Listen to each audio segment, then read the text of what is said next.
Moikka! Mä teen taas video, koska mä en jaksa kirjoittaa. Tässä on tapahtunut aika paljon kaikkea.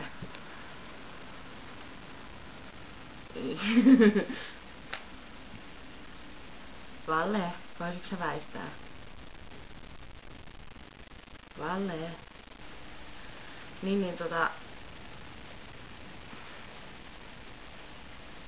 Eli siinä videossa mä puhuin sitä, että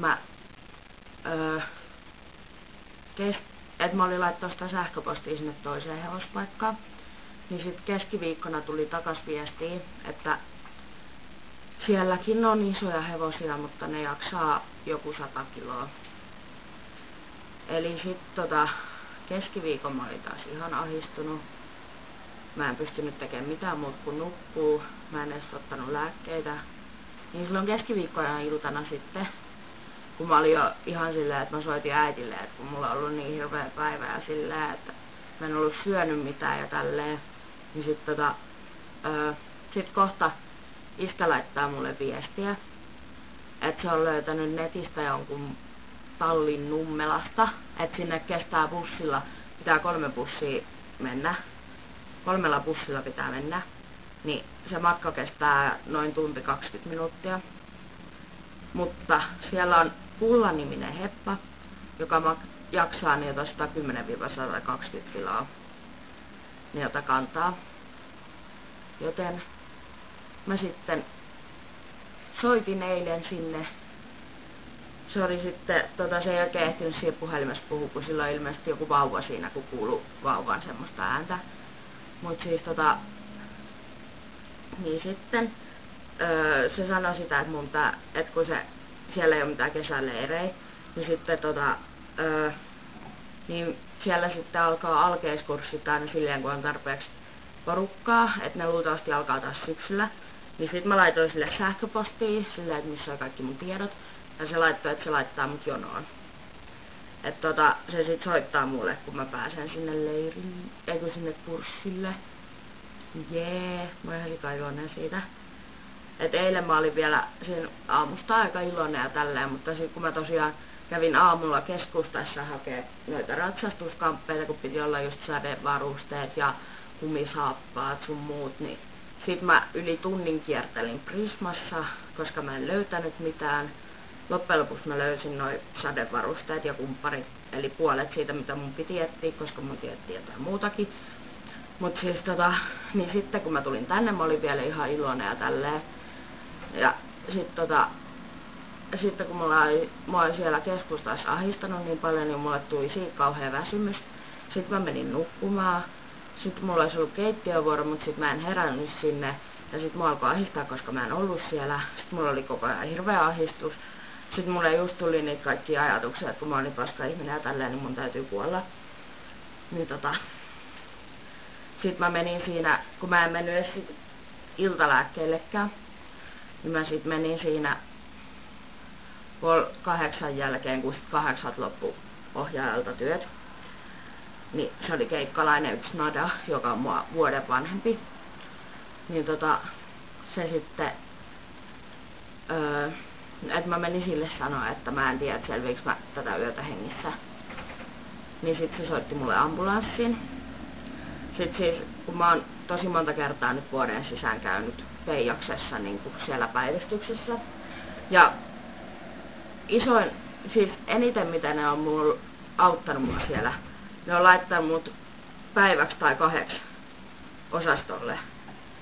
Eikä se auttanut yhtään mitään. Mulla on ollut ihan samanlainen olo, kun mä oon lähtenyt sieltä. Mut kun ei mua voi pitää siellä pidempään jonkun takia.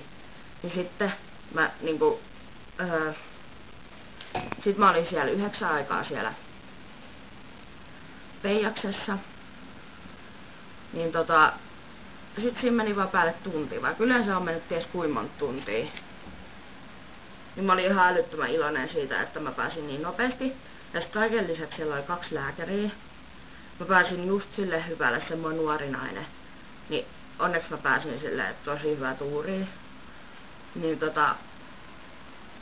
sit se nainen tosiaan se otti mut vakavasti.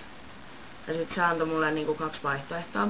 Että joko se laittaa mut osastolle, Tai sitten se, että mä lähden kotiin ja sitten se laittaa niinku, tonne akuuttipoliklinikalle lähetteen silleen, että mulle pitäisi saada mahdollisimman nopeasti aika ja mieluiten useampi aika silleen, niinku, että kun mun se oma hoitaja nyt kesälomalle menee, että kun sille ei ole nyt aikoja, niin sitten mulla olisi vasta ensi kuun lopussa silleen aika seuraava. Niin aika seuraava. Kuulosti vähän hassulta. Mut siis niin sit mä sanoin, että joo, että se käy, jos jos mä saan jonkun lääkkeen, että mä niinku selviin yössä.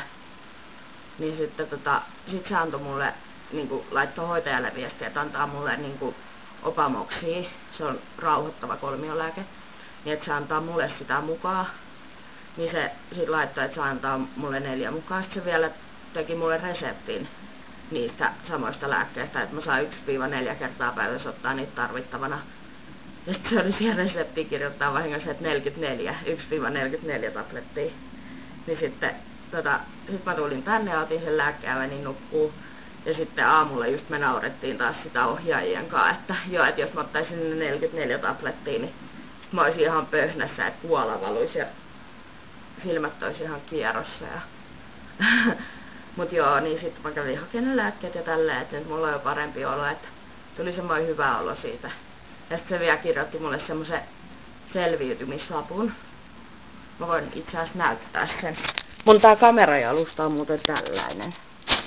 Tässä on CD-tä ja muita päällekkäin. Mitäs päin, näin päin.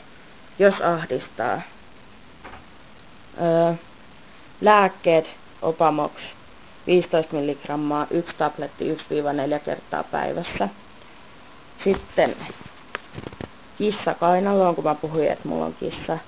Sitten soita hoitajalle, siis että näille ohjaajille, että se oli vähän niin kuin viime yön juttu.